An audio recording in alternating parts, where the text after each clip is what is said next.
just waiting for him to go out. If you want to do you want to do, we can do the pledge together, maybe. Good morning. Oh, hi. Are we live? It should be up in just a sec. I am the one, yes, I am the one who had Michelle's.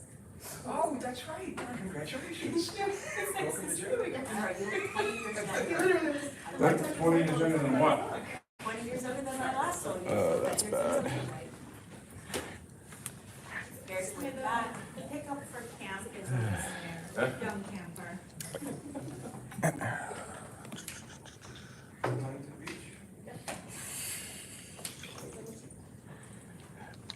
Okay, I have it running, but it stuck vertical. Okay, Yeah. so we're live? We are live now. All right, good morning. I apologize for the delay in starting the live stream. We did have a little technical difficulty. We just completed the Pledge of Allegiance. Again, I would like to welcome everybody to our August Board of Education meeting.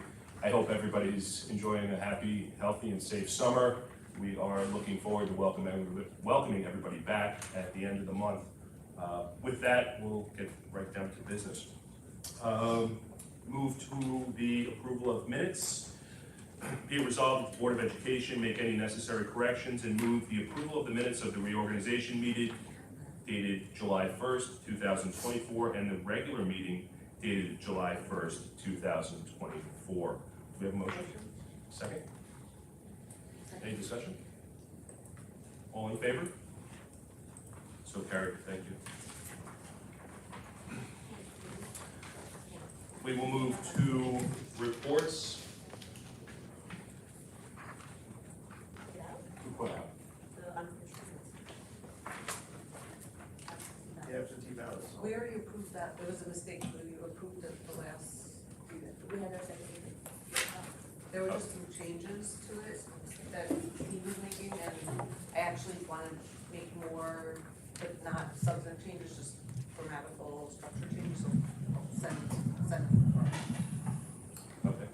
We'll turn it over to Superintendent Chrisman for his report. Okay, a couple of things I wanted to share. At our last board meeting, we had some discussion about the Board of Regents and the State Education Department proposal for mixed competition. On behalf of the board and the school district, we did send a communication to the chancellor as well as to the Commissioner of Education. I want to share with the board and with the community that every major state association at this point has now communicated with the Board of Regents and with the Commissioner in opposition to the mixed competition proposal. That includes the New York State Council of School Superintendents, the New York State Public High School Athletic Association, New York State PTAs, New York State Association of Business Officials, New York State School Boards Association. Literally every major association in Albany has communicated with State Ed, sharing their concerns with the mixed competition suggested change to regulation. My understanding is that they're still reviewing the proposal. There are several people inside State Education Department who are still advocating for that change. And we expect to hear more. I think the can is going to get kicked down the road to their September meeting. But again, the outpouring from the number of individual school districts, individuals, and associations have unanimously come out in strong opposition to mixed competition. Wanted also, we sent an email out to the community several weeks ago regarding the RAP that is outside of our facility. Again, we meet all regulations in terms of the contractors that we hire to do work in the district. By state regulation, school districts and municipalities must pay prevailing union wage, not necessarily union shop.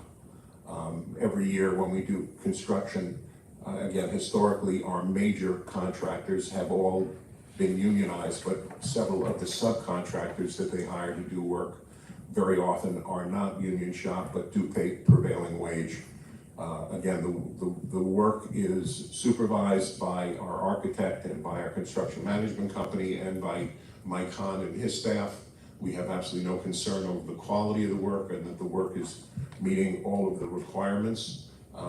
However, the local unions do picket any time that non-union labor is used. But again, just wanted to reassure our community that there is no cutting of any corners, and all of the work is done to the letter of the law and to the letter of the submissions that have been approved by the State Education Department.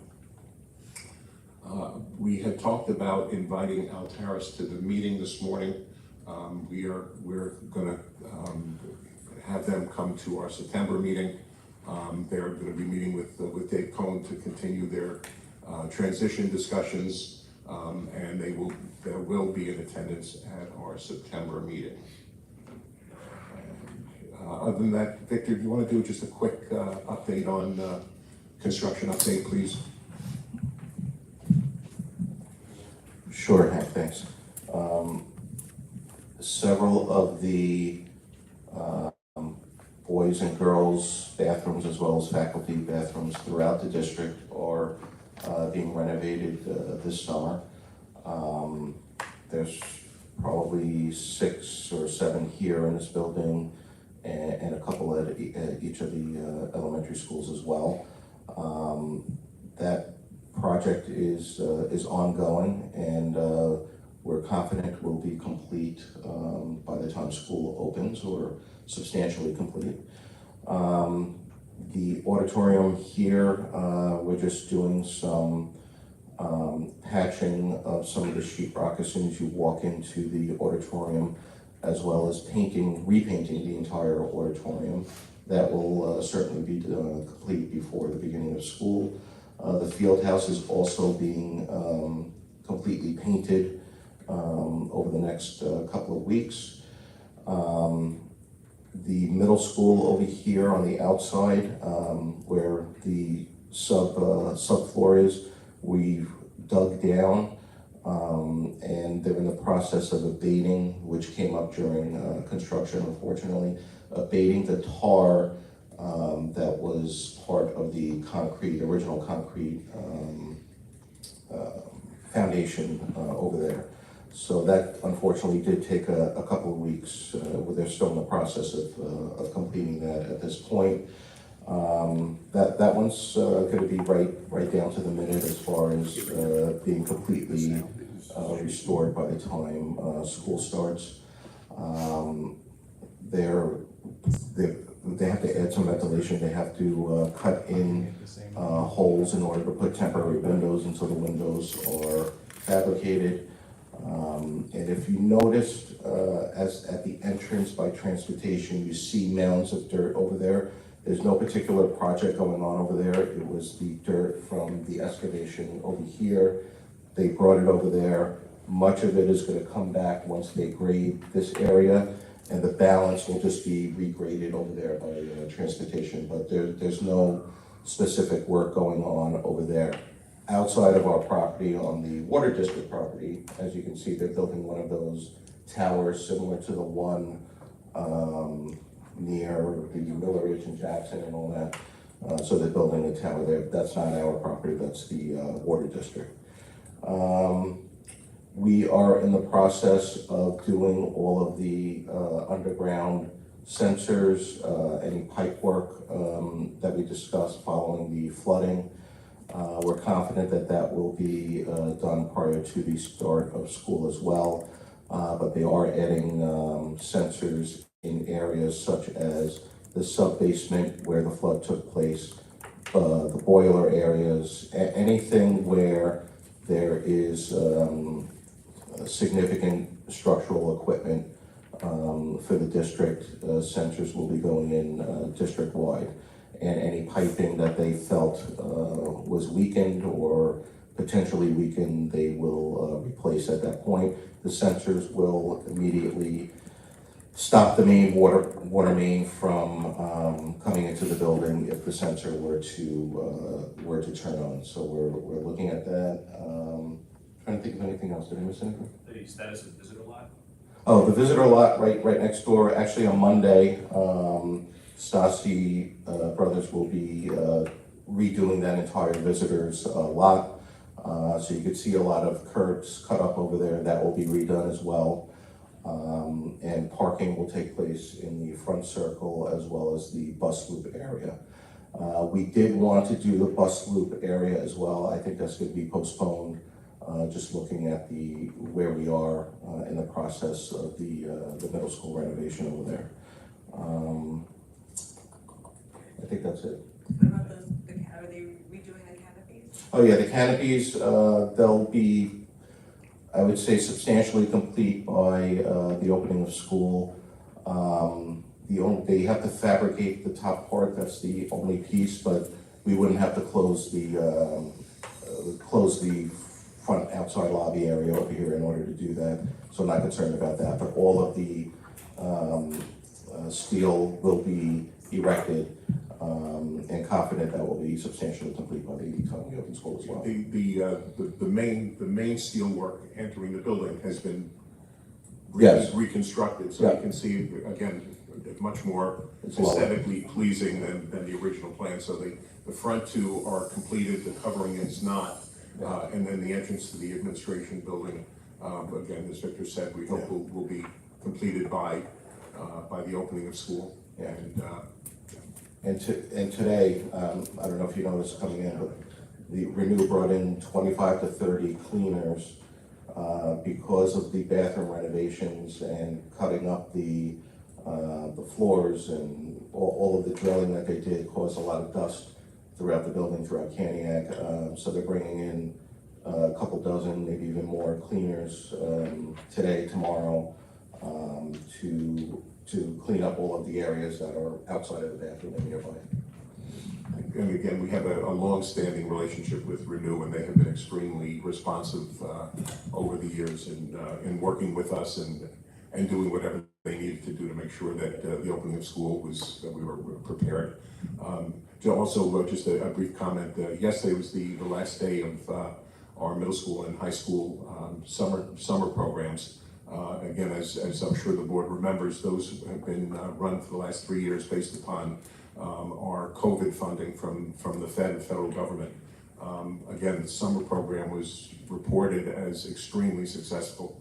Almost 100 kids, middle school, high school, participated. Feedback from staff and from kids was extremely positive. Yesterday they did a culmination barbecue for the kids. And again, very, very positive outcome. We hear that there's been discussion, although we're not optimistic. There's been discussion to continue some of that COVID funding. That funding nationally has been used in school districts throughout the country to support activities to help kids as we came through COVID and dealing with the aftermath of COVID. I know the current Secretary of Education has been lobbying Congress pretty hard to maintain some form of funding going into the future. However, we are told that, based upon the current makeup of Congress, we should not be optimistic that that'll take place. Two things. One is, can we, even if we don't get funding, can we discuss whether we could afford or whether we can make that happen regardless of funding?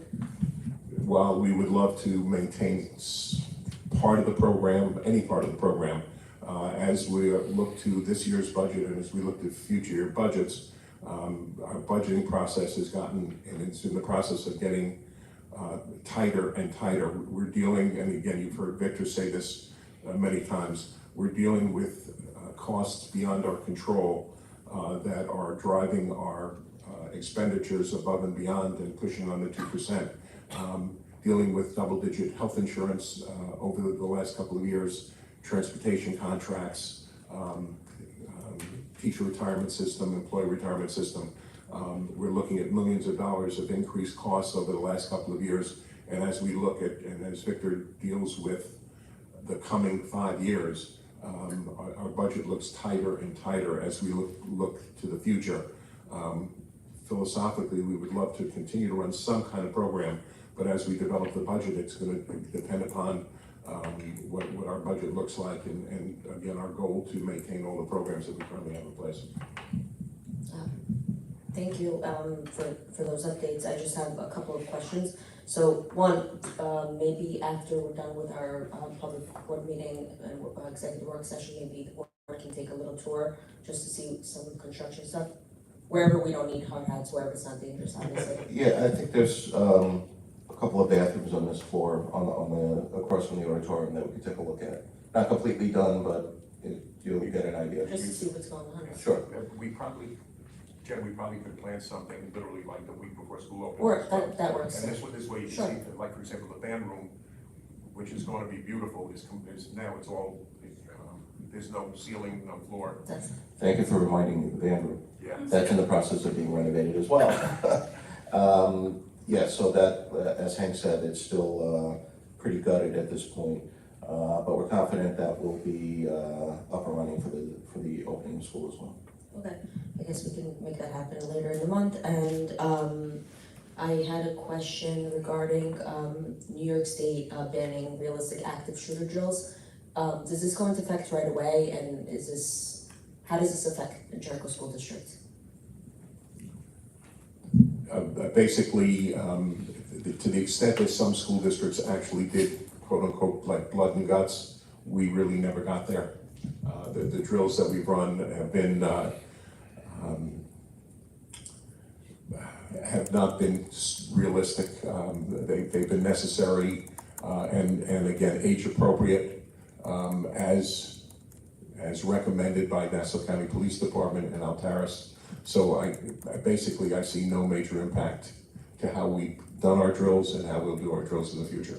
Will there be more guidance, you think, coming out of New York State as far as what needs to be done now that they're banning? They're just banning a piece of it. All the other parts are in place, which we have followed to the letter in the past and will do in the future. Okay, and regarding banning of phones in schools, do you have a stance, you have an opinion? This has been on the news quite some. We're currently, as many school districts are, waiting to see what the state is going to come out with. I will tell you that we have left it up to our middle school and high school teachers. There are some teachers that have shoe trees, if you will, or shoe bags in their classrooms where the kids come in and put their phones in. There are other teachers who use the cell phones instructionally. So there definitely is mixed reaction. And talking to superintendent colleagues, while there is a general feeling of how do we reduce the cell phone addiction, if you will, they're also dealing with teachers in middle school and high school who are using cell phones instructionally. So, what is the right mix? And I think right now the general thought that I have and that many of our colleagues have is let's see what the governor is going to come up with and then put it up for discussion. I expect that will be on our September board meeting for discussion because I expect that we will have some information by then from the state. I was actually Without- thinking maybe we could do a work session on cell phone use throughout our district and just Without- how it's used instructionally, just to generate discussion about that. Sure. I know a lot of parents have concerns about cell phone use in schools. And those parents should let them in. I'll leave that alone. I guess without putting you on the spot, do you think there's more good than bad by banning cell phone use, during school? I firmly believe that we should look at strategies to reduce the amount of cell phone usage, the amount of time that our kids are using social media. I think there's a part that, and I guess going back to what I was going to say when Divya brought that up, there's a piece that we can control within this 6, 7, 8 hour day in school. I think it's incumbent upon parents, and you hear this time and time again, do you let your kids take their cell phones into their bedrooms at night? If you look at the national statistics in terms of the average number of hours a 10-year-old, a 12-year-old, a 15-year-old, an 18-year-old are on their cell phones, it's literally 6, 7 hours a day that they're on social media. My greatest level of concern is during their free time, how much time are our kids on social media. I have higher concern about that than I do in terms of what happens during the school day. Okay, just two more actually, Jen, just to expand on that before you move on, Yeah. if you don't mind. Yeah. I think there's obviously, cell phone use amongst school age kids, whether you're talking about second graders, and I know some second graders who have cell phones, it doesn't make a whole lot of sense to me, but if that's what parents choose to do, and obviously, high school students, there's quite a delta between banning cell phones and using them educationally. Personally, I think a district like ours, who has, plenty of Chromebooks and iPads and other educational devices that, we have some control over in the classroom, I think that makes more sense. My own personal opinion, I think phones in use during the school day are a distraction. They've been implicated in, disciplinary issues here, issues of bullying that administration has had to deal with. So again, I personally think they're more of a distraction in the classroom. I'm not going to tell teachers how to do their jobs. My preference would be that they're not used for, as part of the educational process, and we actually use the devices that the district has. But again, I think the best way to approach this, and I appreciate you bringing it up, would be to have a work session, invite parents here, and even invite the kids, and talk about it. I think you have a certain number of students who might come to you and say, hey, listen, it'd be great to not have this as active in the classroom. And to Hank's point, there are some teachers who have a basket on the teacher's desk where you have to drop the phone in when you walk in. So I think it's definitely a topic for discussion, and we could be leaders in thought in dealing with this. One of the things that I know that we're going to put together is our work session agendas for the coming year. So we definitely early on will put on a work session on cell phone usage within our school district.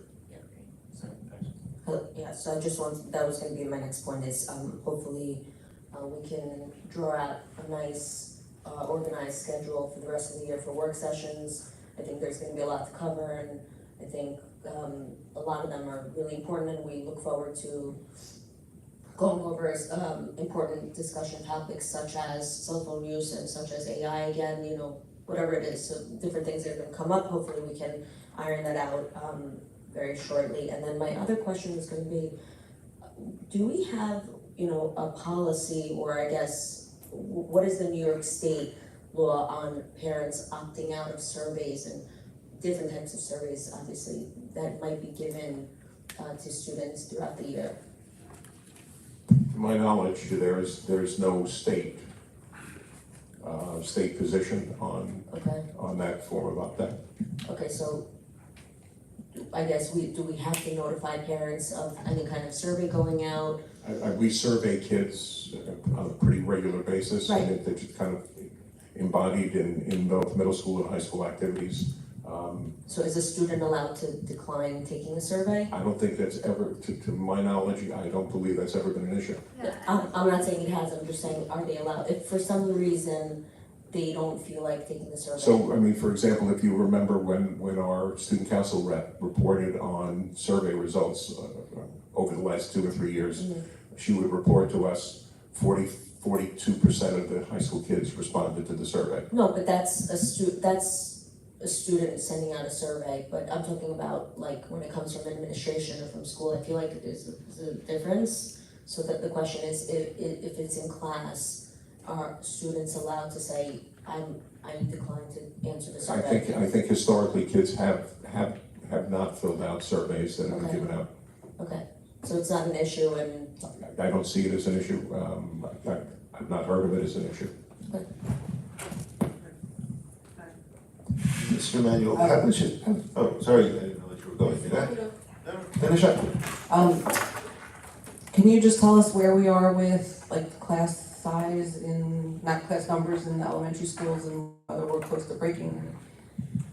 I think we, to date, in maybe late June, early July, I think we had 2 breaks in the elementary school. We're continuing to monitor where we're close. I think we're close in maybe 2 other cases. We continue to monitor that between now and the opening of school. So I think Victor, my recollection, I think we're either +2 or +3 since the close of school. Yeah, I don't think it's +2 or +3 more than what we had last year, just from at the end, yeah. From closing to opening, Yes. No, I just, Yeah, it's hard to say. With the summer program, what was the COVID funding that we received? It supported the entire summer program. No, how much was it? The entire amount was $1,272,000, but that was over the last, I think it's 4 years at this point. So 300,000 a year about. The summer program is probably about $250 a year. It's part of the American Rescue Plan. Also purchased smart boards throughout the district. Right, but to Mr. Citron's point, we're looking really for 250. 250 out of the budget to be able to complete a summer, to be able to continue a summer program. Yes. Okay. Second, just as an aside, that as we've looked at it, there are potential ways to continue the intent of the program at less than the $250 we spent. No, the answer that I heard earlier seemed pretty definitive, or more definitive than I would have expected, that we can't do a summer program. If we're talking about $250,000 out of a $140 million budget, and especially with that comment that we potentially could do it for cheaper, I think it's an endeavor worth examining if people are in agreement that we want to continue that program. We're not talking, like when Mr. Manuel started off with $1.2 million, I was like, that's a lot of money. Right. Then when he said over 4 years, you're into a very manageable amount of money, in my opinion, over the budget, where we can at least make the effort to look for it. Yeah, again, agreed, Sam. I think there's universal support to continue the program in some shape, manner, or form. Again, the issue is that as we go into the budget season, we need to review where we have funds and where we don't have funds. As we always do. Whose decision is it not to require our contractors to use unionized subs? Is that our decision? Are we able to require that? We do not put it in our specs that it is a requirement that all contractors are union shops. Are we allowed to reject a low bid contract because they have used non-union subs? I think you're allowed to have it in your specs. If it's not in your specs, then you can't reject a low bid based on that. I would recommend not putting that in your specs and doing it the way we have. Oh, I wasn't I'm simply trying to understand the issue. So we've never had it in our specs to the best of your knowledge? We never had it. I'm honestly, I don't know of any district that does have that in their specs. And I would have to touch base with Mr. Goodstaff to see if legally that's allowed to be put in the specs or not. I know we've never have, and I wouldn't want to, because there are really good contractors that pay the prevailing wage that they're supposed to, that aren't union shops, that do a great job. Absolutely. Sam, if I may, just to expand on that. Obviously, I used to work for a trade union years ago before I went to medical school, so I can kind of speak for both sides of this. Obviously, the strong preference is to use union labor.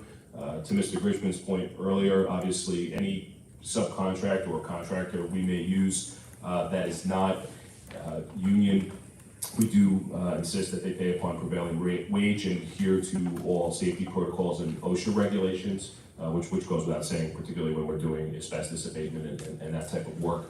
The one thing, obviously, the strong preference would be to use union labor. The one thing that potentially could be an issue is the tight timelines that we need to complete these projects on in the summer. So union labor may not be available, so putting that in the RFP or the contract potentially would limit us in our ability to complete these projects on budget and on time. But again, we'd have to look at it. Again, I wasn't proposing it. I'm simply trying to understand it, and just everything that Mr. Manuel, Dr. Fresco said, I think is absolutely accurate. I think, if you had a union guy here, he would say, yeah, the reason it's the prevailing wage is because all the other workers are union workers, and that's how they get the prevailing wage to where it is. I'm simply inquiring. I'm not suggesting, recommending, or requesting that we do it. Moving on to some other topics. In addition to the discussion about the mixed competition letter, we also had a discussion about sending a letter about the elimination of regents. I think we said the deadline for that was, I don't remember, I thought it was September, but maybe it's October. It's either September or October, Sam. Right, so is it possible that we could get a draft so that we could review it? Well, I mean, I guess we won't be able to review it because our next meeting is September 20-something, which is probably after the deadline, so we want to be able to approve it, but I'll get a draft to the board, and obviously, as we did, any comment from the board will be embedded in the letter before we forward it. so we're allowed to discuss, we're allowed to email on that before the letter that's going in? Sure. Okay, is that also gonna discuss not only the elimination of regents, but recommendations on changes to curriculum requirements? Basically, what my initial intent was to counter the recommendation that has been made by the special committee on eliminating and narrowing the regents exams. Okay, but I think as part of that, isn't there also a whole rework of what goes into the curriculum for the state? I don't think there is. Okay, I'll reread that, no problem. With, following up on Mrs. Vartanoff's on new issues, there's the new evaluation framework for teachers that New York State is talking about and how that's gonna be included. Is that something that we're working on, we're allowed to work on, given we just signed a new union contract? How does that all work? Again, it's a supplement, it'll be a parallel agreement that we are, already had discussions with the Jericho Teachers Association, and that transition will be a smooth one. The differences between the old APPR plan and the new APPR plan will be wrinkle-free. But is this gonna be part of their contract? Again, it's a side agreement, yes. So does that require additional board approval? We'll double check on that. Again, in the past, I think we have gotten our APPR plan approved by the board. So I would assume that, although we'll double check, that plan would be presented to the board. Again, that no significant changes, Sam, that would concern administration. I thought part of it was that it was taking away the need, the evaluation of test scores in The mandated use of test scores. So your view would be that our new APPR would be 10, 50, 90% different than the existing PPR? Or don't know yet? God bless, 5%. Minimum, okay, perfect, great. And again, what is precluded in the APPR plan does not preclude administration to comment on student achievement data in a teacher's evaluation. Right, but it sounded like it can't be used to then determine whether effective, less effective, not effective. In the overall assessment, no, it can't, but that's still, we still have a great deal of flexibility in our methodology in evaluating teachers. Got it. Sort of a weird question, but I was asked it. Later this month, practices for sports teams start occurring. Are those practices open for people to come watch practice? I think And if not, how do we prevent parents from doing that, given that our property's open after school? Yeah, again, I know the outdoor activity would not be controlled. I know that when in winter season, we have because it's a limited space, we have not invited parents. I don't know how we would limit, to your point, football, soccer, men's, women's soccer, because our fields are open.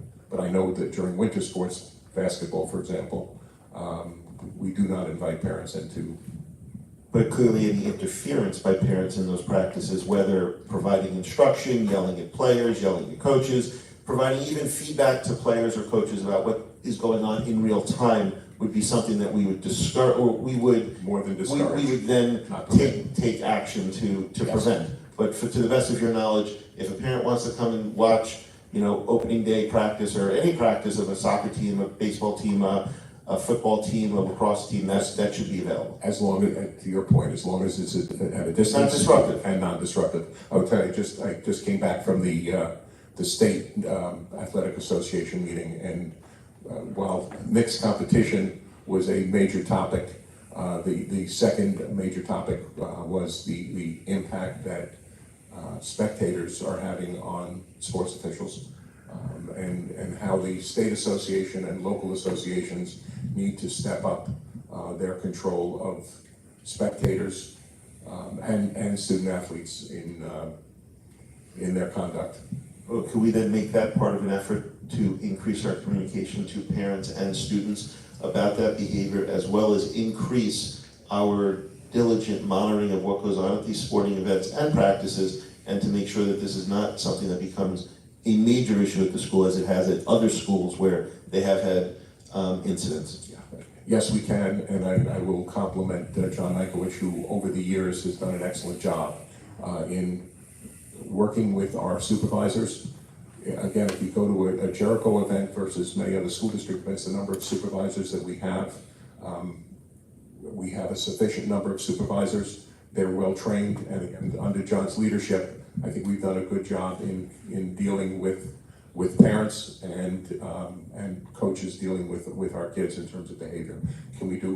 Should we do more? Can we do more? Yes. I think the take home with respect to the sports, to your point, Sam, with respect to practice outside in the fields on a nice day where we're not restricted with respect to space like maybe in basketball in the winter, is the coaches should be coaching the kids. If the parents or family members want to observe or spectate, that's fine, but they should not be actively involved in the practice activity. With respect to the contests or games, I think the expectation is that the spectators would adhere to the same spirit of sportsmanship that we expect from our players. And to your point, I have seen examples where there were opportunities both here and at other schools, but again, we want to set the example. I just received a text from John. Hi, John. Good morning, John.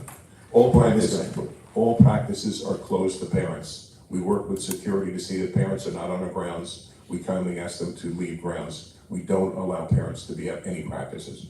Well, then going back to the point earlier, how do we do that? If our track is open and a parent wants to run around or pretend to run around or walk around or crawl around the track while there's a soccer practice going on.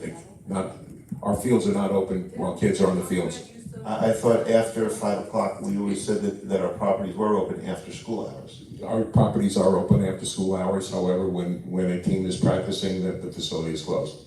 So when this soccer game is going on, there should not be parents running the track. Not soccer game, you're talking about soccer practice. Soccer practice, soccer game.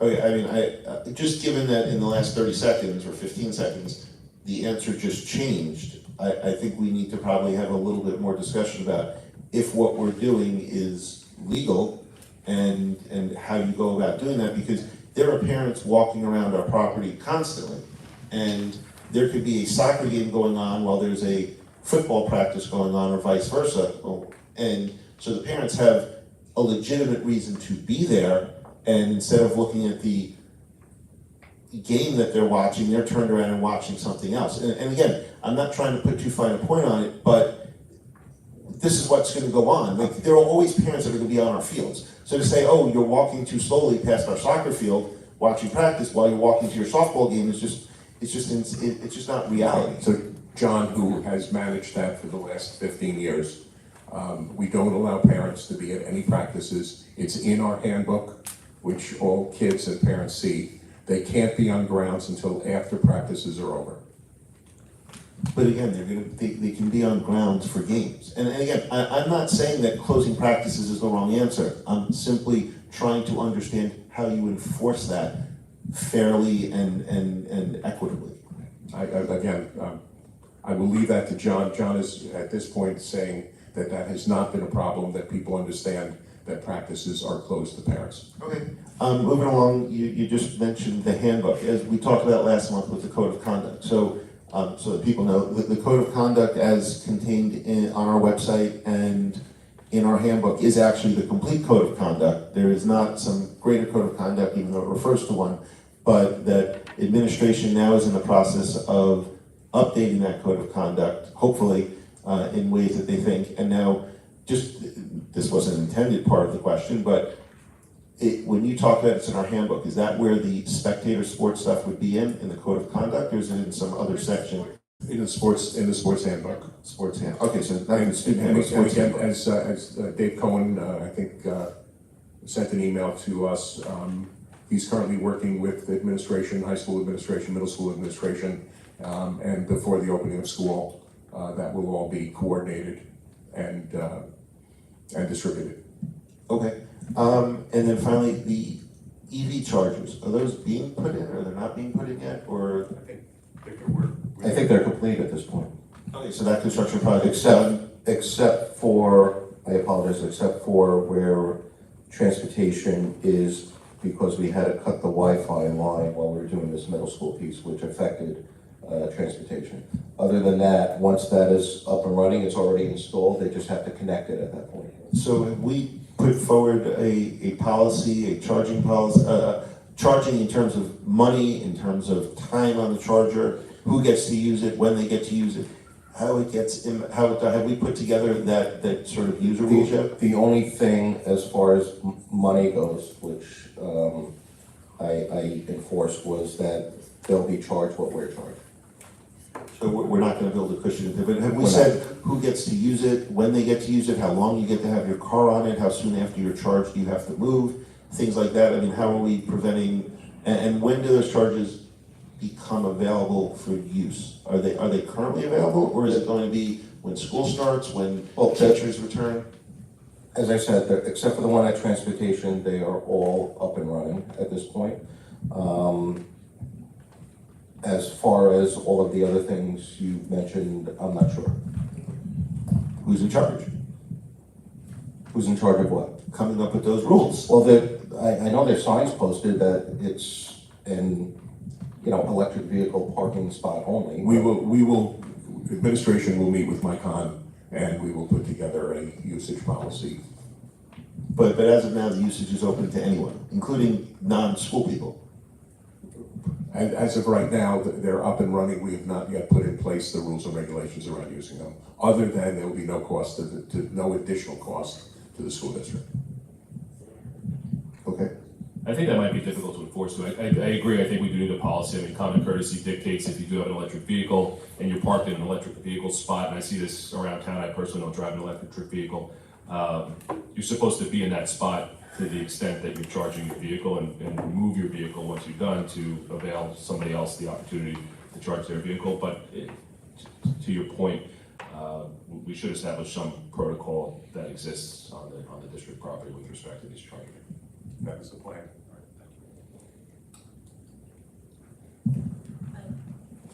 Sam, another text message back from John. John has said it, again, in his history here, that has not been an issue that he has any concerns over. Parents showing up to practices. I have a question. I believe we have homecoming weekend coming up next month, right? That date is set, September 14th weekend. Who's usually in charge of putting together homecoming? Everything, all the aspects of it? Basically, high school administration works closely with the teachers who participate in homecoming, and Denise does a lot of the coordinating with Victor in terms of the contracts with the outside vendors. So how are we paying for that? Like, it comes out of our budget, homecoming? I believe there's no budgetary line for that, Victor. No, there's not. The carnival, if, like, the ride portion of it in the games. The food trucks? Oh, the food trucks that people pay for as. Okay, so there's no fee to get them here? Right, and the carnival, there's no money that comes out of the district pocket. People pay for whatever, they pay one price, or they buy tickets for the number of rides. And I think, I don't know the exact percentage, but they give a percentage back to the student council, whichever student group that is Completely running. free to us? To the district? Yeah. Yeah. Yeah, so all the rides, There's no cost to the district. they come. Unless we have staff there and security, that. No, I'm obviously not is talking our about that, I'm talking about, I was thinking more the rides Yeah, and yeah. the food trucks, doesn't cost us anything to No. get them onto our property. No. What about, and insurance, obviously, The insurance, that's one of the big pieces, especially with the rides, that I make sure that in the agreement, they are abiding by our insurance requirements. Once we receive their signature on the agreement that they're abiding by it, then I need to see the insurance certificates. I give those certificates to NYSER, our insurance company. Our insurance company says they still need these three things. We forward it back, and we get everything prior to the actual event. okay, and, I guess, as far as, any changes, I know from year to year, it's pretty much the same, but like this year? Is there anything different that we're doing, or is there gonna be more rides? Like, has it grown in size? I think it's gonna be similar to last year as far as the number and type of rides. Okay. You know, we're not looking for the Galaxy that spins like, 100 feet in the air.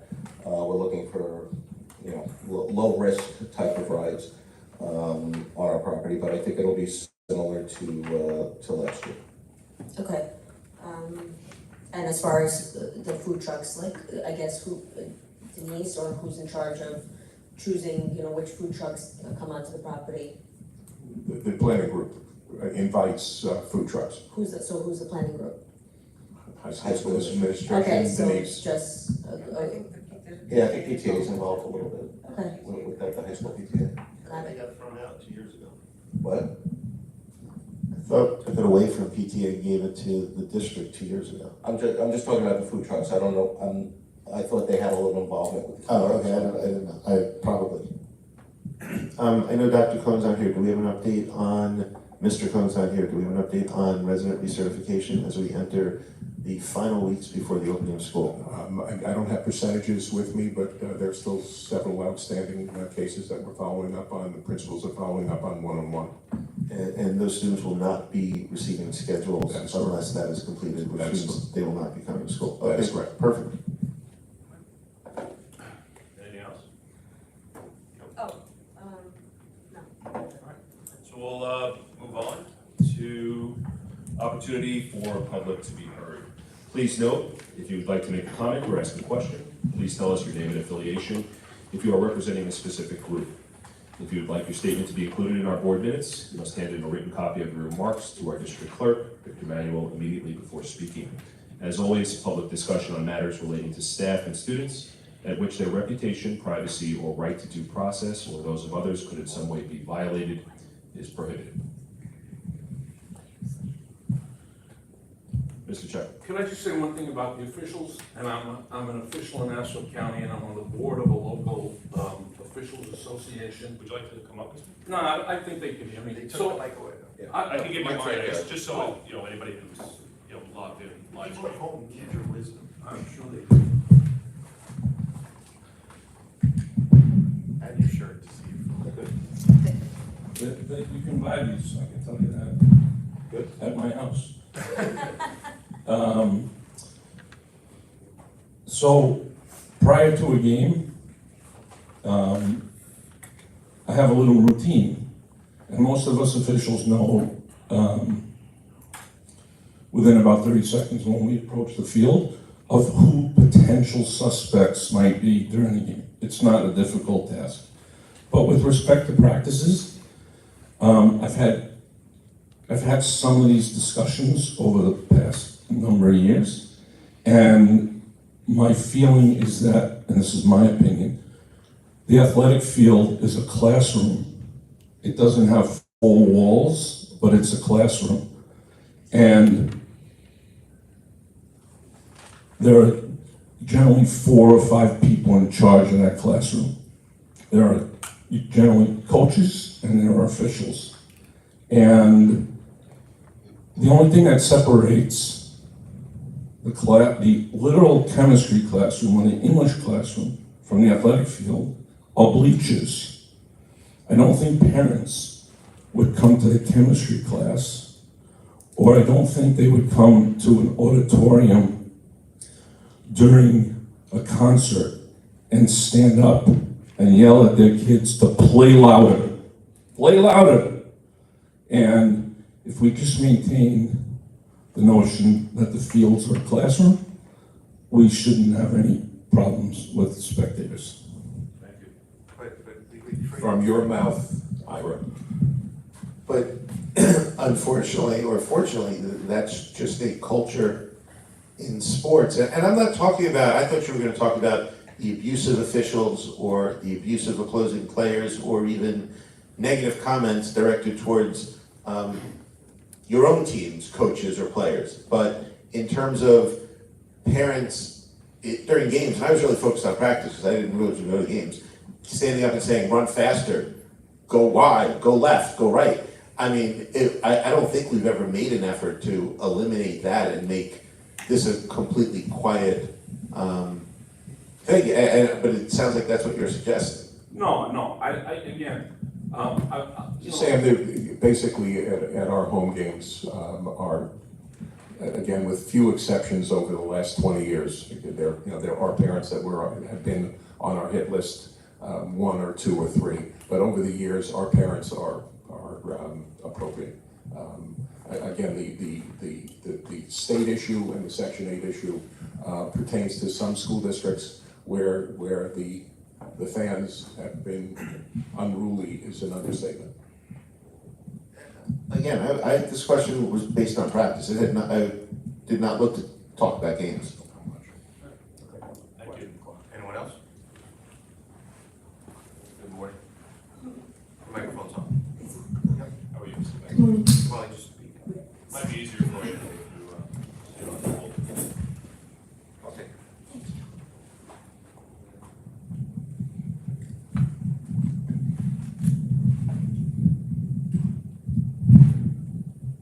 You just speak. Thank you.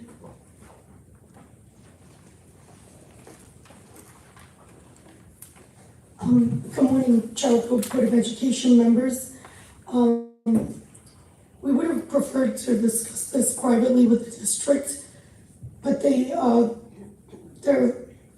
continue to ignore our requests to speak or return our calls. My family's ongoing battle with the district over its repeated failures to provide required academic intervention services for our child reached a new level of dishonesty and outrageousness at the start of the summer. At that time, we inquired about academic intervention services that were being provided for select students in a bid to prevent further regression.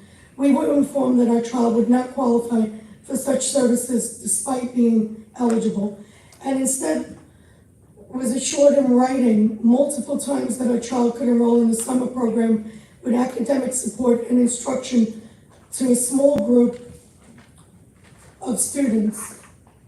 This assurance, again, provided multiple times in emails as late as June 28, became the basis by which my family and my child, in particular, planned our summer.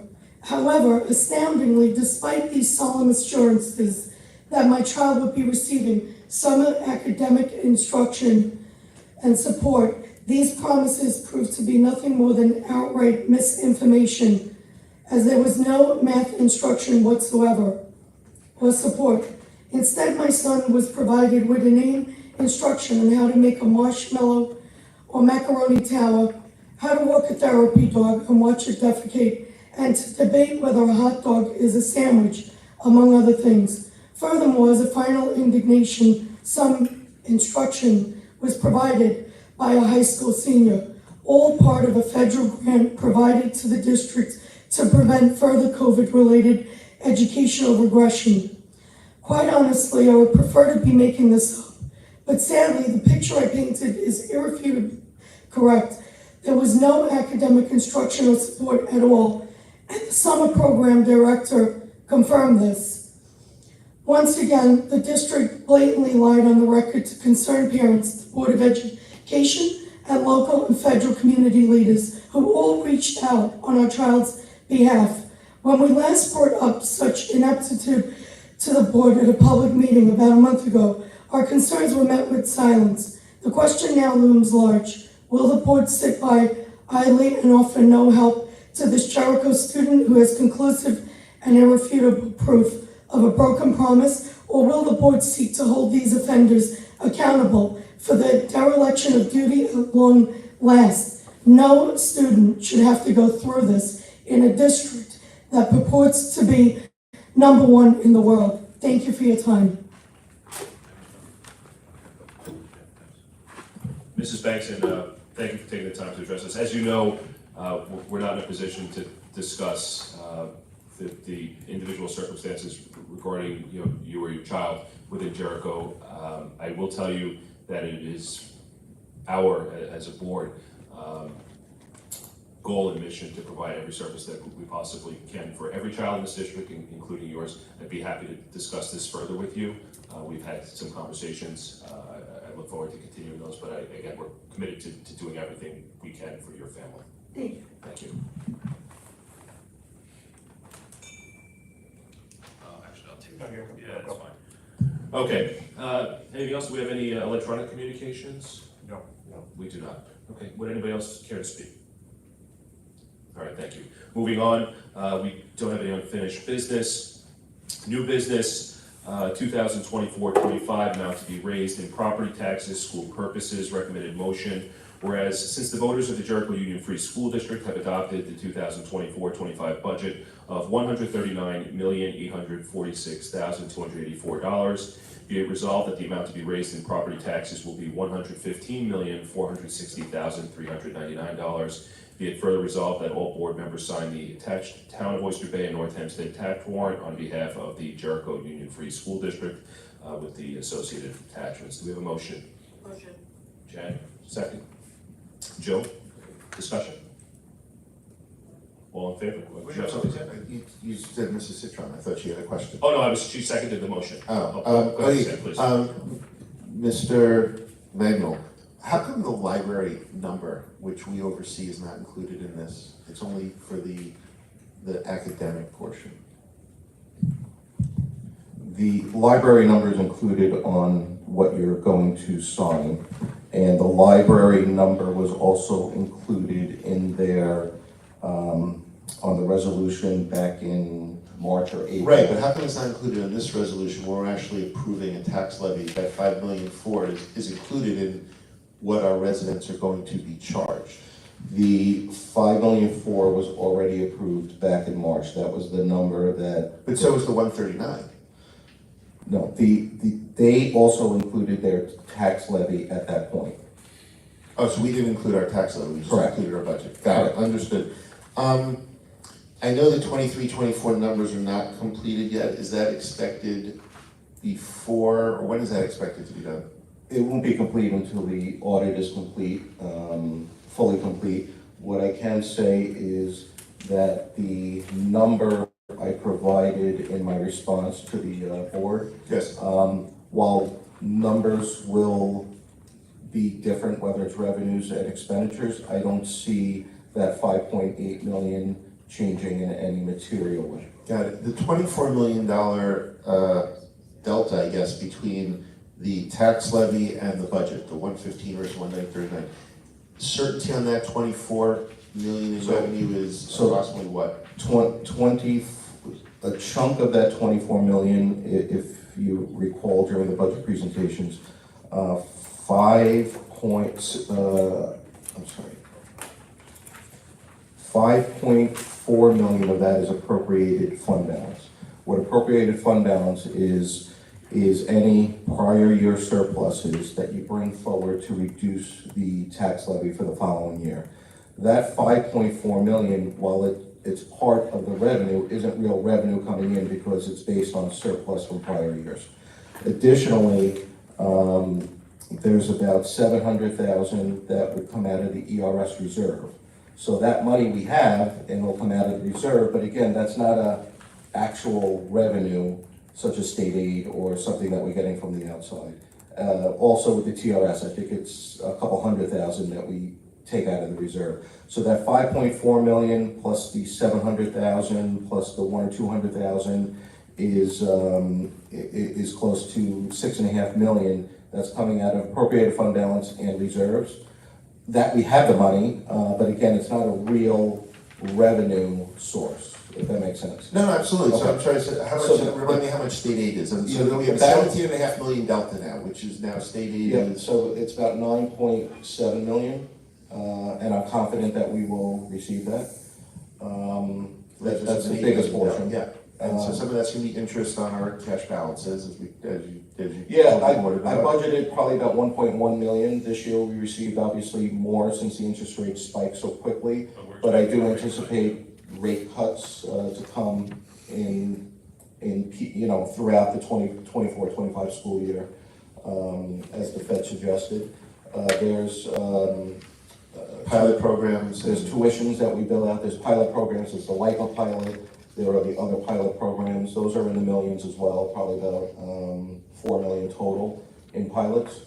so most of that delta is actually pretty certain. Oh, yeah, Okay. yeah. But again, I do want to reiterate that $6 to $7 million delta, which is coming out of fund balance and reserves, again, is not a real revenue source. It's based on surpluses and fund balance from prior years. Do we have a rough estimate of what our tax cap's gonna be for the 25-26 school year? No idea. But we expect it to have adjustments that will move it above 2%?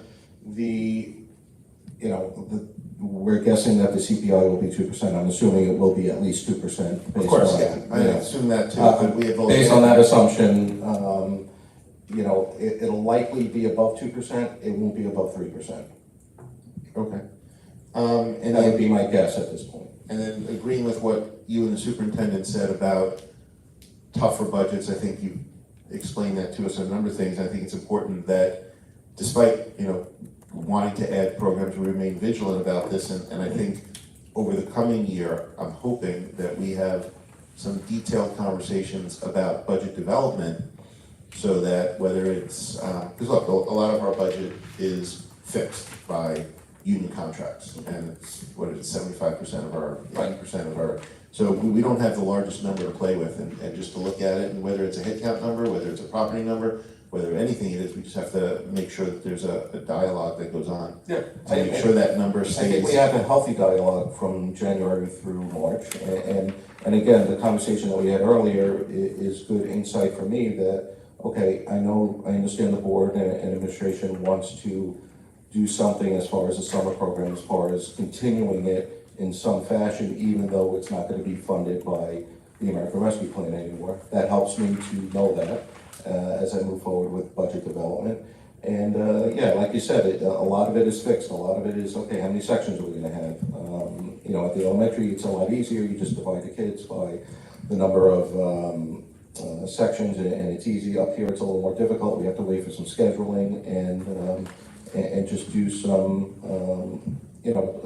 looking at it and seeing what we think it's going to be. No, of course, but just the last comment is that I think the earlier those conversations go, because yes, there's an interest in the summer program, but there's also an interest in not having another 3+% budget increase. And I think understanding those trade-offs earlier in the process helps you understand where the priorities are, because it may not be unanimous opinion of the community about, yes, we want to have a summer program, we're willing to pay this much for it, or things like that. Thank you. It's, again, it's important to point out that the budgeting process involves 25 people in terms of, as we look at program, as we analyze existing program, as we analyze support programs, co-curricular programs, all of that feeds into Victor as we develop that draft budget. So again, there are conversations about summer school, there are conversations about new program that will take place in the fall in terms of what is the proposed, what's proposed as, again, the group puts together our needs and wants. Then we come down to the reality of looking at again, the job then becomes sifting through and now looking to a budget that, let's say, is within a 2% tax levy increase. I don't think anyone on the board is ever going to disagree with the needs of the school district. I think where you end up having a discussion and where you potentially have differences of opinions when it comes to the wants. And the only thing I'm saying is, if we can have a discussion about the wants before we get our first budget presentation in February, that would be appreciated by me. So that we can understand, because maybe before this meeting, Mr. Manuel didn't understand the magnitude of the wants related to a summer program. And maybe he did, and maybe this was just helpful to publicly reinforce that. But if we have a discussion about the wants early on, it may make your job easier, it may make your job immeasurably harder. I have no problem with that, as long as there's no expectation in November, December that I know what the number is gonna be at that point. If it's a philosophical discussion on wants. Of course, but you go to the restaurant, you say, I want this, and then you add it up and you say, I can't afford that for dinner, and you say, okay, I'm cutting out the appetizer, the second appetizer. In every year, we start with the needs and wants. You know, and again, we looked at increasing PPS staffing this year. That was on the table as we did budget development. But again, as we went through the budget development and then got to a bottom line, a number, we realized that the staffing line was an issue. So again, as the process has always worked, you know, we start off with the needs and wants and a rationale for the wants. Where do we need to increase staffing? And again, I'll use the example of we looked at very seriously a desire to increase our PPS staffing in the coming year's budget. When push came to shove and we had a bottom line and we had to work back from a bottom line, that came off the table. And what I think the point that maybe we're talking past each other on is, I have no doubt that there's a lot of discussion that goes on. Those 25 people are listing needs and wants, and it's going back and forth, and we're figuring out what the bottom line is. I can only speak about it for the last 3 years. I don't know what went on before that, but it would be appreciated if the board could have a little bit more color on those needs and wants, and the decision that you said, oh, you know what, we can't afford another PPS person, where, again, the board may have said, you know what, we think, and I'm not saying that that would have been the board's decision in any way, shape, or form, but the board may have said, you know what, we need another PPS person, or, you know what, we're happy to go out to the community and say, you know what, this is why we need to increase this by 3.3% as opposed to 3.25%. That's all I'm saying, that as opposed to making all of those decisions amongst the 25 people, I think it would be appreciated, and I think it would be appropriate to maybe have the board just know, look, these are the things we looked at and we decided not to go ahead with them. I think that makes perfect sense, and I think it kind of dovetails nicely into developing a kind of ambitious work session schedule for the year, and that this could easily fit into one, if not more, productive work session. Absolutely. Good, thank you. All right, we have a seconded motion on the floor for the resolution to sign the Town of Oyster Bay North Hempstead tax warrants on behalf of Jericho Union Free Schools. All in favor? So carried. Thank you. Adoption of Special Education District Plan. Recommended motion be it resolved that the Board of Education adopts the Special Education District Plan for 2024-2026 as shown in the attached. Do we have a motion? Jen, second. Joe? Discussion. I just have a question. Is the special education plan, is this strictly New York State mandated, or do we put our own touches on it? Yes. Yes, we put our own touches. Yes and yes. Is it mandated? Yeah, yes, it's mandated. Yes, it's mandated, and yes. There's extra stuff for. We adjust it to. We adjust and, okay. I had a question along those lines. The change made with regard to accommodations in gen ed, for the student as well as for the teacher, now changing it to 1 year, was that a school recommendation or did that come from the educational department? I believe that was a school recommendation, I believe, but we'll double check. Okay. Also, just another comment. I know this is just kind of semantics, but where the paragraph about integrated co-teaching services, for redundancy purposes, I think the 4.5 hours per day was removed, but I think at some point in that paragraph, it should specify that it is per day. Just so that it's there, that it's per day, not per month, per week. One other comment, also, just a question with regards to the, I know that Desiree's not here, but the in-state residential part of the policy, we're removing that we're providing in-state residential special ed services to preschool children with disabilities. It had been removed because it was not recommended, but I just wanted clarification on what is being done for these children in the district. Again, they're mandated services. There are mandated services that we must provide for preschool special education kids, and that's federal mandate as well as state mandate. So we're just removing it because it's not something that we are recommending, but it is done. Right, correct. And again, it is in regulation. Preschool special education is in federal regulation.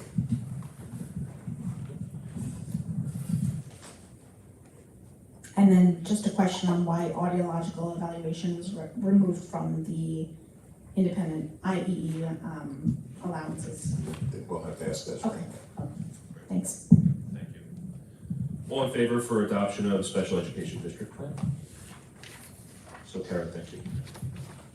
Moving on, changing title, Director of Technology. I'll summarize this just because there's quite a bit here. It is available on the published agenda. Recommended motion, whereas for reasons of reorganization, this board has received a recommendation from the superintendent of schools for the abolition of the position of Director of Technology, the incumbent of which is Dr. Patrick Fogarty, and the creation of a new job title of Assistant to the Superintendent for Technology Grants and Research, whereas the board has determined that it is in the best interest of the Jericho Union Free School District to effectuate the said recommendation, and as follows in the agenda. Do we have a motion? Jen, second. Jill, discussion? All in favor? Just one question. Is it, do we lose anything by eliminating, yes, Mr. Fogarty becomes assistant to the superintendent. Do we lose anything by eliminating the position of Director of Technology, or we can always add it back and it's nothing? The board can establish a position at any board meeting. Got it. And the one part I think that first left out is that it will continue to keep his tenure, given legally you believe 50% of his role is similar, so he's able to, under New York State law, to keep his tenure. Correct. The reality is that in terms of the technology responsibility, that will probably wind up being in excess of 3/4 of what he will be doing. And the grant portion comes away from, who's doing the grant research right now? Again, there are several pieces of grant writing. Much of that rests with the Department of Pupil Personnel Services, with Kim Conger's office, Desiree's office. So Whose office? Kim Conger's office? Kim, She still has an office? I'm giving you historical perspective, Sam. Thank you, sir. Okay, so it historically was part of Kim's office, now part of Desiree's office. There'll be some shared responsibility, but again, the prime responsibility for coordinating all of our title grants will now fall under Patrick's title. All right. And to that point, that is memorialized in number 3 with respect to the tenure. All in favor? So carried. Congratulations to Dr. Fogarty. All right, moving on to acceptance of the first reading policy number 7132, non-resident students. Recommended motion, be it resolved that the Board of Education accepts the first reading of the following policy, policy 7132. Do we have a motion? Jen, second. Michelle? Discussion? I have a couple of non-substantive changes that I'll send around to everyone, because Steve's not here. So I'll just send them to everyone, including Steve. They're not. Non-substantive at all, they're just making the grammar work. Couple of things that are substantive. And maybe I missed part of the conversation last month when we were doing this. Explain to me why we are providing a mechanism for non-resident students to just apply to go to school here and pay us to go to school here. We have never accepted tuition students. I understand, so why are we creating a policy that allows us to take tuition I students? just want to mention that we do for certain special education students. It may be 1 or 2 per year. There's a specific program within Jericho that a student or 2 will attend our program, and we will bill the district back. And vice versa, I will say the same thing, that it could be a program in another public school district that one of our students may be right for. But that's just special ed. That is solely special ed. So I think the policy should be limited to that. Yeah, I mean, again, to your question, we get requests from kids in bordering districts. Can we send our student to Jericho and pay tuition? The answer forever has been no. So to your And so I point, don't understand why we're having this. We also have, and I don't know that we've done it, but we contemplated when we created the academy that we were gonna possibly have tuition students in the academy, so that would be. Again, I understand that part. I don't understand it. And if we wanted to make this for the academy and for PPS programs, I would fully support that, and I think that's a great idea, because I think, you know what, that works. I'm not sure why we would even want to provide the option, why we even want to read a piece of paper from someone. We should have a policy. You don't live here, absent what we're now including in section 3 or whatever, we shouldn't have this. Very comfortable taking that out, Sam. Fine. I personally have no issue with that. I mean, there's very limited circumstances under which we would entertain this. There shouldn't be any, and by the way, if there are, it should be something where they file some appeal to the board, and the board says, we're gonna make this exception, because I believe as our council told us, once you make one exception, you then are opening up the door to lots of people saying, I wanna go there, and oh, why am I different than that other I person? do want to make sure the PPS piece is, it doesn't, whatever we do to fix this doesn't prevent the PPS, because we do have a student or two I every. agree, wait, hold on, I agree, that if we can't fix that, we need to leave it. The second point, so I'm glad we agreed on that. The second point is, I'd like to add something in here that says, if you live in one part of the district and your child is enrolled in Cantiac, and you move to another house in the district, and whatever grade your kids are, whether it's in kindergarten, you want him to continue at that initial elementary school, because you don't want to pull them out, even though they're still in the district, and now they're living in Seaman District. If the parent so chooses, they can keep that child in the initial elementary school, provided the parent provides transportation. No. Why not? Again, what we have felt is kids should be going to neighborhood schools. So if a parent moves in January, February, March, you may finish out the school year.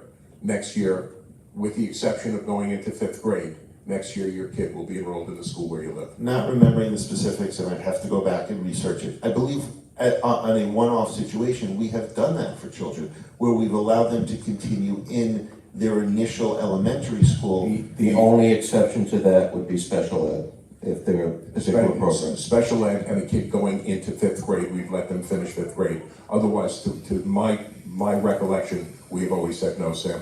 Okay, pending my completion of research in 30 days, I will, because like I said, I believe the #1 Jericho rule is there's an exception to every Jericho rule, and I do believe that there have been a couple of circumstances that has happened, but again, you're on the ground with it, so if you're saying it doesn't happen and it's not going to happen absent 5th grade, then that's fine. Hank, what about, and again, I do recall some situations.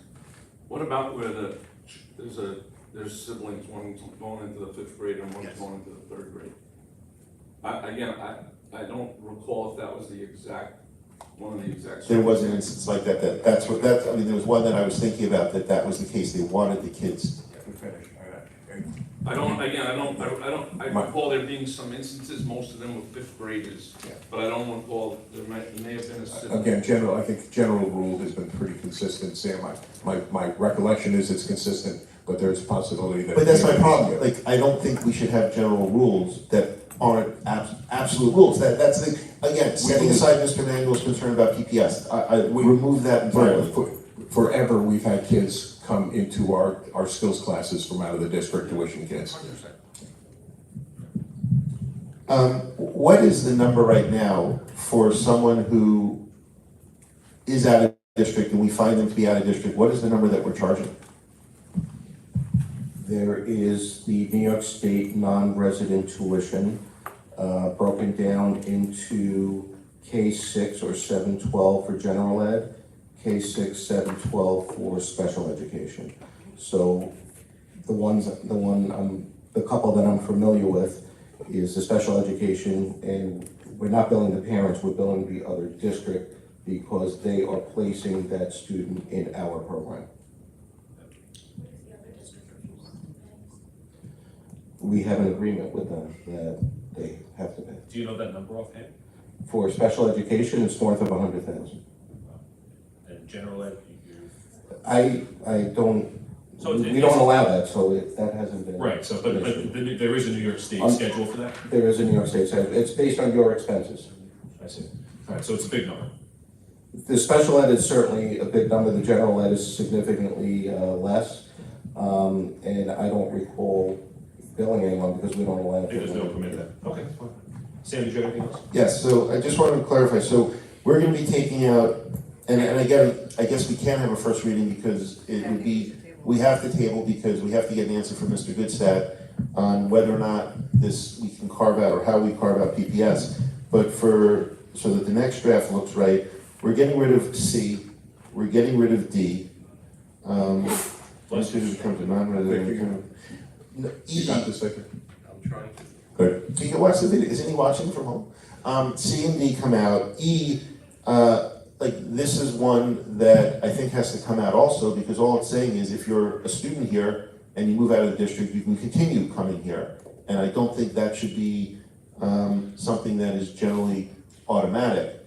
So I think E comes out also.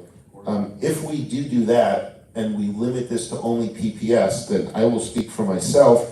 I do, in this rare circumstance, not have a problem with F, where it is the superintendent's right to grant a non-district resident permission to attend one of our PPS classes. So I actually don't have a problem with F as drafted if it's limited solely to the instances that you referred to, Mr. Manuel. If it's not, then I think we have to have a So conversation. just to summarize, you want to eliminate C, D, and E? And it would be PPS and the academy. Yeah, well, I mean, is Academy not part of PPS? Not for 100% of the kids. Okay, yeah, So it Academy's would fine. be two carve-outs then? Yeah. It would be PPS and the academy. Yeah, and if there's other carve-outs that people think of, that's fine. But we need to get just legal approval on that, so why don't we move forward with tabling? Sounds good. All right, do we have a motion to table? What do you Jen, do second. with, what do you do with high school seniors that are moving on? They can come. Oh, so We've established that already. I mean, if you look at the policy, A, if you leave after May 1st, you can stay. If you've completed your junior year, you can stay, though it's unclear to me, and I know it's a rare thing. If you complete your junior year and take 2 years to complete your senior year, you still get to stay, right? And Not sure that's ever happened. I don't think it has, but I'm just, the second part, and the last part, which I should have mentioned before, May 1st. My understanding is we've allowed people to stay after October 1st. So, again, I think we need to come up with a more realistic date, and maybe that's Christmas break, if you're here. I was just gonna suggest that be a January 1st date. That's fine. Okay. Is that it on this? So we have a motion to table, all right? Victor has notes. All right, so we have Jen and Jill on the first and second. All right. And then just before we table, and actually, we'll ask it next month when we do this policy. All in favor of tabling 7132? Thank you. Okay, so here. Execution of stipulation ST 2025-01. Be it resolved that the Board of Education hereby approves special education stipulation ST 2025-01 for the 2023-2024 school year and directs the superintendent to sign such stipulation on behalf of the board. Do we have a motion? Second? Sorry, I heard the vibration. I'm sorry. Go ahead, Sam. I mean, if we're coming back, if we're going out, we have not had an executive session, so I don't believe the board members have any details on the stipulation. So if we're actually leaving and then going to reconvene after our executive session, perhaps we could get a 30-second explanation of the stip so that when we come back in, we can just approve it then. That's fine. I think the intention is we'll move to executive once we complete the approval of schedules. We can then reconvene, discuss that stipulation, carry it if it's appropriate, and then adjourn. Okay, so we'll move on that for now. And moving on to approval of schedules. We have a motion to approve schedules BGFWT through U369. Jill, second. Jen, discussion? I'm not sure the order, but, schedule, there's a retiree insurance with Hartford Life Medical. There's a new plan of a Hartford Life medical plan for an optional retiree insurance plan, and Right. I've never seen that before, so is that a new benefit is that something we're required to do? It's not a new benefit. Retirees are entitled to health insurance. They pay the retiree share, we pay the employer share. This is for Medicare folks 65 years of age or older. Both the retired employee plus their spouse have to be over 65. And this is completely optional to the retiree. It's a second program which provides as good, or in some cases, better benefits at a pretty significantly lower cost to the retiree and for the district. Again, this is completely optional. There's no mandate that they have to switch over to it. I already had conversations with Joan Rosenberg, who is the president of the Retirees Association. In September, she's putting together a meeting with her retirees. She already invited me to attend, which I will attend for anyone who has questions. But throughout the document, throughout the letter that goes to the retiree, the word optional is bolded and capitalized throughout the document. So it's something we're providing anyway through New York State Health Insurance Plan. And for those of you that remember when I was discussing the health premiums and the sharp increases, the 65 and older group through NYSHIP, they increased 24% this calendar year, which is just, it's crazy. So we went to work to try to find something that would be as good benefit-wise for the retiree at a lower cost, and this is what we came up with. Again, it's not a new benefit. They're in NYSHIP right now, which is the plan that we have. If a few people go to this plan, it will save those people some money and it will save the district some money. Sam, you have something? Two things. One, BOCES, we have the initial 24-25 contract, the final 23-24 cost going down by about 10% year over year. Is that a reduction in cost and an increased budget, lower budget, lower cost, or lower service that we're getting from BOCES? Neither. When we purchase the computer hardware, that happens in the spring of every year.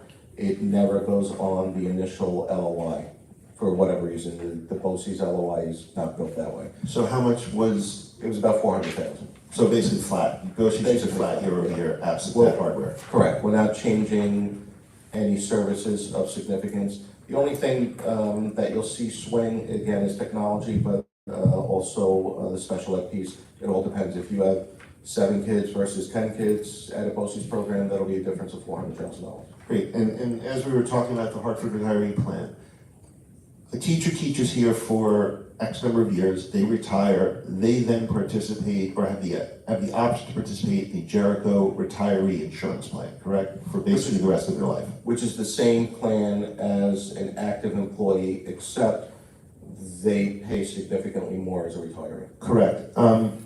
How many years of service does an employee have to have before 5. Is that standard? Is that low? Is that high? 5 is the minimum. I've seen districts that have more, but I would say at least 50% are 5 years.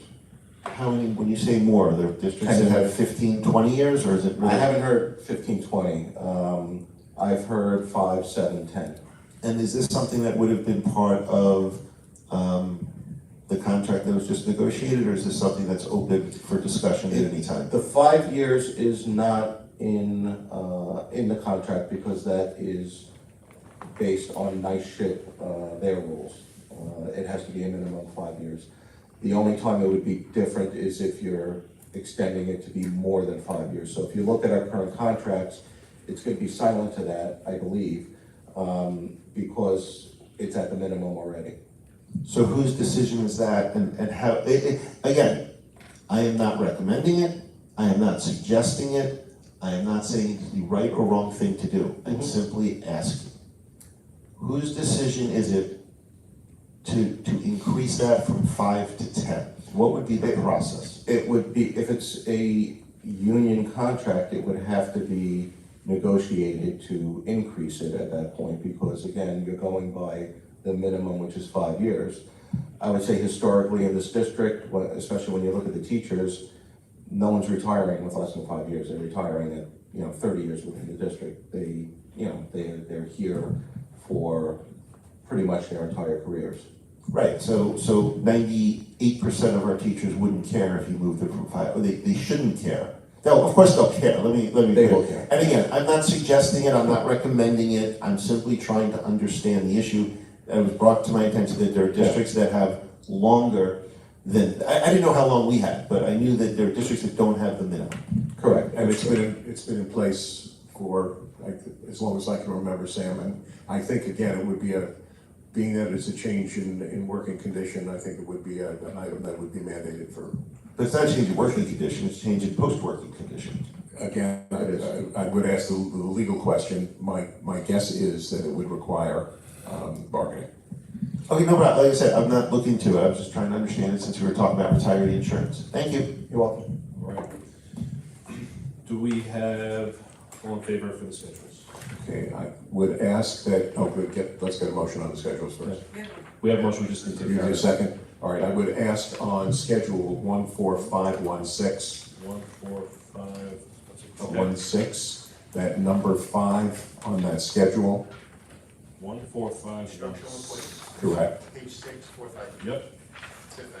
Item number 5 be eliminated